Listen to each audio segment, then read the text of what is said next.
మీరు మీ అభిమాన shows and serials TV కన్నా ముందు ఈటీవీ విన్ యాప్లో చూడండి. Download and subscribe to ETV win app. 99 రూపాయలు మాత్రమే.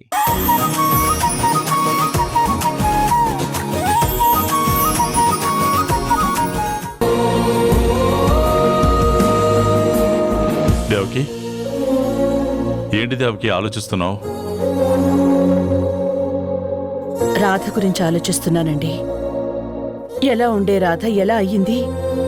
ఒకప్పుడు తను మనతో ఉంటే ఎలాంటి సమస్యనైనా పరిష్కారం అవుతుంది అన్న భరోసా ఉండేది. కానీ ఇప్పుడు తను మనతో ఉంటే ఎప్పుడు ఏ సమస్య వస్తుందోనని భయంగా ఉంది. అసలు తను డబ్బు కోసం, ఆస్తి కోసం మన కూతున్నని చెప్పుకోవడం ఏంటి? DNA టెస్ట్లో తనకి మనకి ఎలాంటి సంబంధం లేదని తెలిసినా తను నమ్మకపోవడం ఏంటి? సడన్ గా అత్తయ్య గారికి ఇలా అవ్వడం ఏంటి? ఎప్పుడూ లేంది అత్తయ్య గారు రాధ విషయంలో పాజిటివ్ గా ఉండడం చూసి మీరు ఇంకొన్ని రోజులు సమయం ఇవ్వడం ఏంటి? అసలేం అర్థం కావట్లేదండి. ఇవన్నీ ఆలోచిస్తూ ఉంటే మనసుకి ప్రశాంతత లేకుండా పోతోంది. ఇక రాధ మన ఇంట్లో ఉంటే ఎలాంటి సమస్యలు వస్తాయో అర్థం కావట్లేదండి. చూడు దేవకి, నాకు నువ్వు మన కుటుంబం ముఖ్యం. అందుకోసం నేను ఏమైనా చేస్తాను. ఏం చేస్తారండి? ఏమైనా చేస్తాను. అవసరమైతే ఆ రాధకి మన ఆస్తిలో వాటా.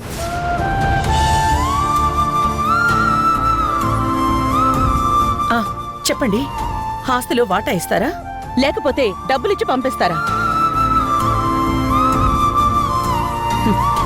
ఈ ఆలోచన ఇది వరకు నాకు రాలేదనుకుంటున్నారా? ఆస్తి డబ్బు ఇచ్చి పంపించే పని అయితే అది నేనెప్పుడు చేసేదాన్ని. కానీ మీకు, నాకు, అత్తయ్య గారికి తెలిసిన రహస్యం మరెవరికీ తెలీదు. ఆ విషయం మీరు మర్చిపోయారా?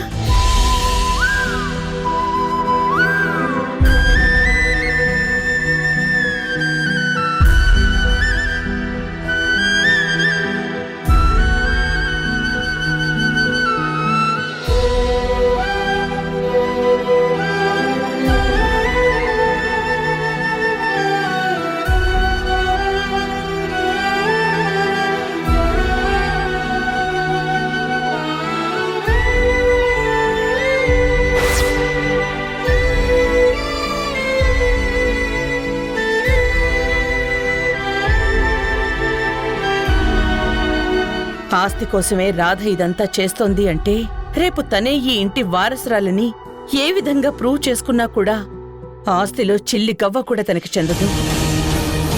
పాపం రాధ ఆ రహస్యాల గురించి తెలియక తన వ్యక్తిత్వాన్ని చంపుకుని ప్రవర్తిస్తోంది. ఆ రోజు మన కుటుంబంలో జరిగిన ఆ సంఘటన మన జీవితాల్ని ఎంత ప్రభావితం చేసిందో మీకు తెలుసు కదండి. ఇదంతా మీరు మర్చిపోయారా? అదేం మర్చిపోయేంత చిన్న సంఘటన కాదు దేవకి. అసలు దాన్నెలా మర్చిపోగలం? 20 సంవత్సరాలుగా ఆ రహస్యాన్ని మోయలేక నా గుండె ఎంత బరువెక్కిందో నాకు మాత్రమే తెలుసు దేవకి. కానీ నువ్వు బాధపడుతున్నావు అన్న బాధలో నేను నోరు జారాను. అసలు ఆస్తికి సంబంధించిన ఆ సంఘటన అసలు ఎలా కరెక్ట్ చేయాలో కూడా నాకు తెలియట్లేదు దేవకి. తెలుసుకోవాలండి. ఎందుకంటే ఇప్పటికే చాలా ఆలస్యం జరిగింది. మరింత ఆలస్యం చేయటం మంచిది కాదు. అసలు మనకంత సమయం కూడా లేదు. పరిస్థితులు చేదాటక ముందే పరిష్కారం కనుక్కోవాలి.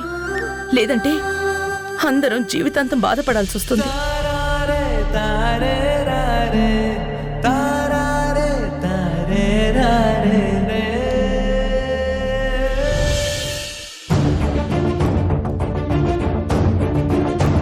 నానమ్మా, నానమ్మా,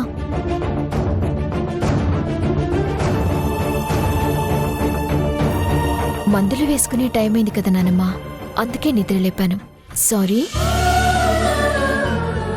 మనం తెప్పించిన కషాయాన్ని ఇంకా ఖచ్చితంగా 2 రోజులు వాడుంటే బామ్మ ఎప్పటిలాగా పరిగెత్తేది. కానీ అది కుదరలేదు.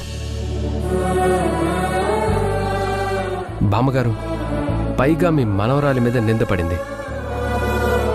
అవును మనోహర్, 2 రోజులకి చేయి కదిలించిన నానమ్మ త్వరగా కోలుకునేది, కానీ కుదరలేదు.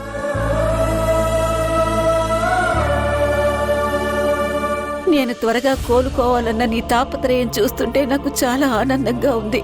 కానీ ఆ దేవుడు మీతో ఇంకా సేవలు చేయించుకోవాలని రాసినట్టున్నాడు.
నానమ్మా, బామ్మగారు, నానమ్మా, బామ్మగారు, ఏమైంది నానమ్మా? ఎందుకంత టెన్షన్ పడుతున్నావు? బామ్మగారు, మీరేం టెన్షన్ పడకండి, అంతా సర్దుకుంటుంది. మీరు కూల్గా ఉంటేనే సమస్యలకు పరిష్కారం వస్తుంది. ఏమైంది నానమ్మా? నువ్విలా సడన్ గా టెన్షన్ పడితే ఎలా చెప్పు? మేమంతా ఉన్నాం కదా నానమ్మా, మేం చూసుకుంటాం కదా. నా ఆలోచనంతా ఎప్పుడో జరిగిన సంఘటన చుట్టూ తిరుగుతూ ఉంది. ఆ రోజు అలా జరిగి ఉండకూడదు. దానివల్ల ఈ రోజు నీ జీవితం ప్రమాదంలో పడే అవకాశం ఉంది. దేవకి వాసుదేవులకి ఈ విషయం గుర్తుందో లేదో, ఉంటే దాని గురించి ఎలాంటి ప్రయత్నాలు చేస్తున్నారు? ఒకవేళ గుర్తు లేకపోతే పరిస్థితి తలుచుకుంటే నాకు చాలా భయంగా ఉంది.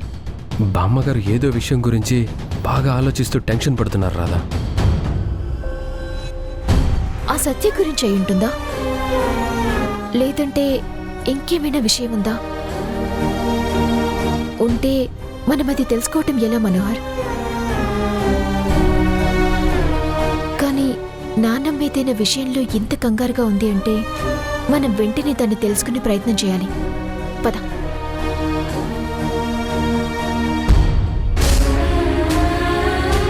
ఈ ఆస్తుల విషయంలో దేవకి వాసుదేవులు చేయాల్సిన ముఖ్యమైన పని అలాగే ఉండిపోయింది. ఈ విషయం దేవకి వాసుదేవులకి గుర్తుందో లేదో, ఒకవేళ గుర్తున్నా వాళ్ళు చేయాల్సిన పని అవుతుంది. ఇప్పుడున్న పరిస్థితిలో అది ఎంత కష్టమో కదా.